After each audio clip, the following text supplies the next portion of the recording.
Okay, this time we're going to find the product or we're going to multiply whole number by fraction. Let's have example number 1. 36 times 2 over 9. In multiplying whole number by fraction, the first thing that we're going to do is to convert the whole number into fraction. So, kailangan daw magawa natin siyang fraction. Paano natin siya magagawang fraction? Simply by putting 1 as its denominator. Maglalagay lang po tayo ng 1 para maging denominator niya. So, since fraction na siya, we can now use direct multiplication. Let's multiply 36 times 2 and 1 times 9. 36 times 2 is equal to, very good, 72. And then 72 times 9 times 1 is 9. As you can see, the product here is improper fraction. Bakit improper? Kasi mas mataas ang numerator kaysa sa denominator. Pwede pa bang i-reduce ito sa lowest term? Yes, pwede pa. So, ang gagawin natin, i-divide natin siya. 72 divided by 9 is equal to, okay, very good, 8. 8 times 9 is 72. Now, 72 minus 72 is 0. Okay, so ano magiging sagot natin ngayon? Since ang ating remainder ay 0, therefore, ang sagot na lang natin diyan kung ano yung quotient. Therefore, our answer is 8. Pero kung may remainder dyan, itong magiging whole number, yung remainder ang magiging numerator, at yung divisor ang magiging denominator. Since sagot ang remainder natin ay 0, ang sagot lang natin ay 8 or yung quotient. Let's have another example.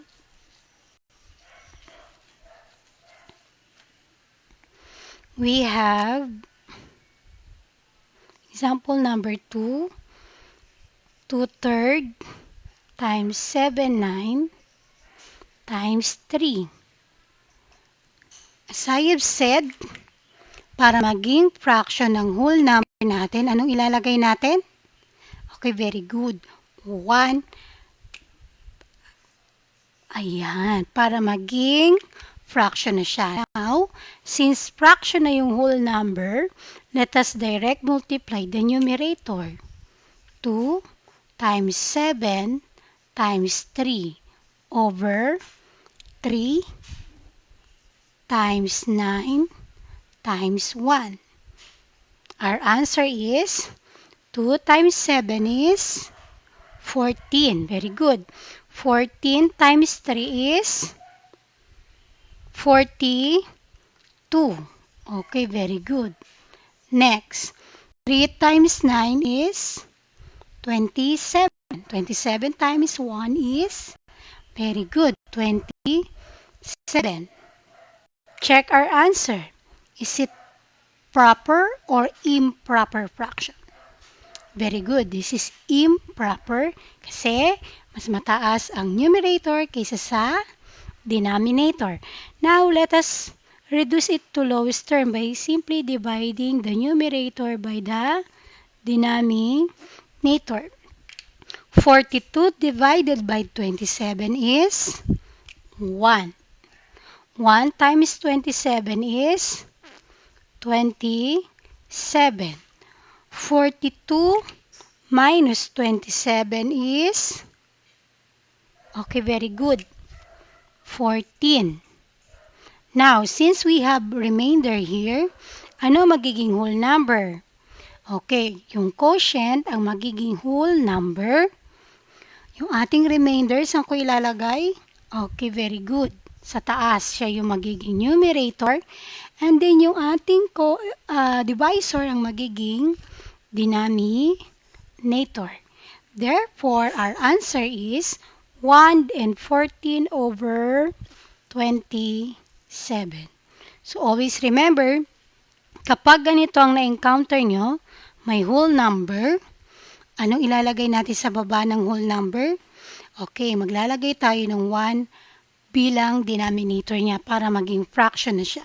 So since fraction na siya, we can use direct multiplication, multiply all the numerator and multiply all the denominator. Kapag ang naging sagot ay improper fraction, let us reduce it to the lowest term. Pero minsan, kapag ang sagot ay proper fraction at pwede pa namang paliitin, then paliliitin pa rin natin siya. Another example, this time naman, we're going to multiply mixed number by mixed number.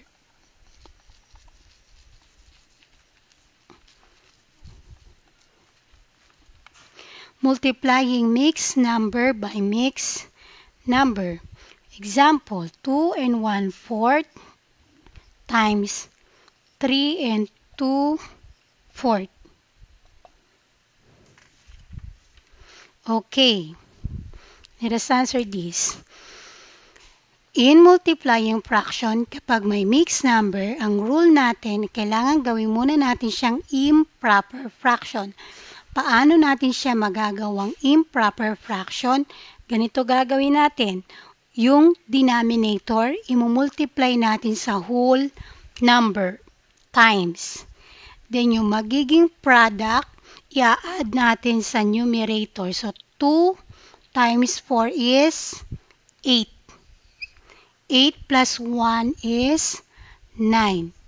And then copy the denominator. Next, ganun din ang process. Yung denominator, imumultiply sa whole number. 3 times 4 is, okay, very good, 12. And then, yung product, ipa-plus sa numerator.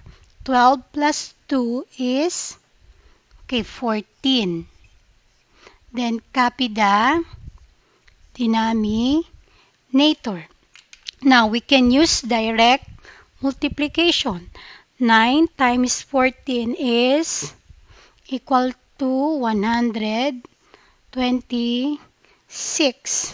And then, 4 times 4 is equal to, okay, very good, 16.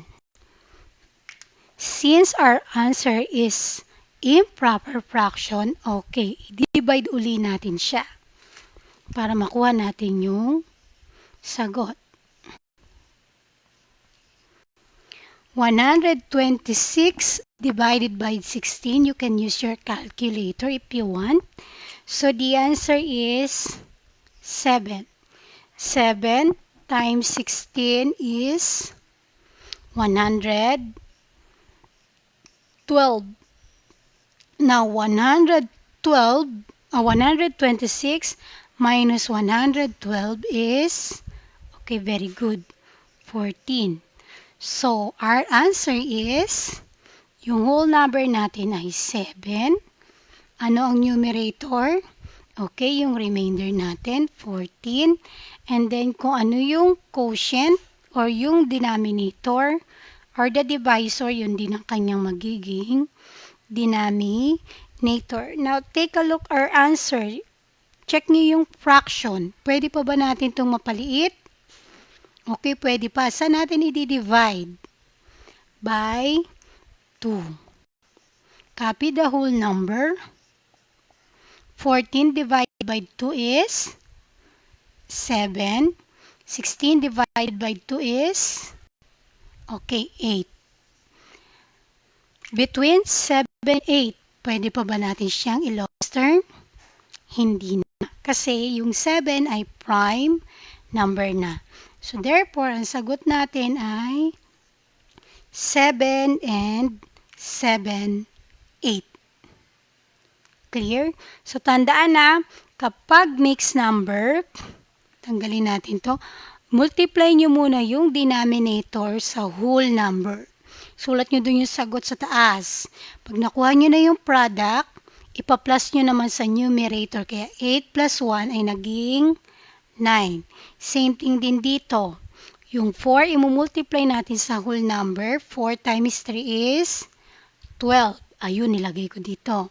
Then, i-add natin yung numerator. 12 plus 2 is 14. Since parehas na silang improper fraction or fraction, pwede na tayong mag-multiply using direct multiplication, or if you want to use diagonal cancellation, pwede din naman. So, let us try. This one, ang sagot natin ay 7 and 7, 8. Tignan natin kung ang gagamitin natin ay diagonal cancellation. Same equation or same example. So, 2 and 1/4 times 3 and 2, 9. Same thing. 4 times 2 is 8. 8 plus 1 is 9. Then, just copy this is 4. Copy the denominator and then, let's proceed. 4 times 3 is 12. 12 plus 2 is 14 over 4. Now, let us use the diagonal cancellation or yung tinatawag nating butterfly method. Anong number ang pwedeng i-divide kay 9 at kay 4? Wala. Taas lang natin yan. Ito rin, ibaba natin. How about kay 4 and 14? Anong number ang pwedeng i-divide? Okay, by 2. So, 4 divided by 2 is 2. 14 divided by 2 is 7. Now, let us multiply. 9 times 7 is, dito na natin ilagay 63. 2 times 4 is, okay, very good, 8. Now, since improper fraction, let us divide it. 63 divided by 8. 63 divided by 8 is 7. 7 times 8 is, okay, 56. 63 minus 56 is 7. Now, our answer or our whole number is our quotient. Then, ang ating remainder ang numerator. And then, yung ating denominator, just copy. So, same lang ba yung kuha nating sagot kanina using direct multiplication? Okay, same lang po siya. So, again, kung saan kayo mas komportable, pwedeng direct multiplication, pwede namang gamitin ang cancellation o yung butterfly method.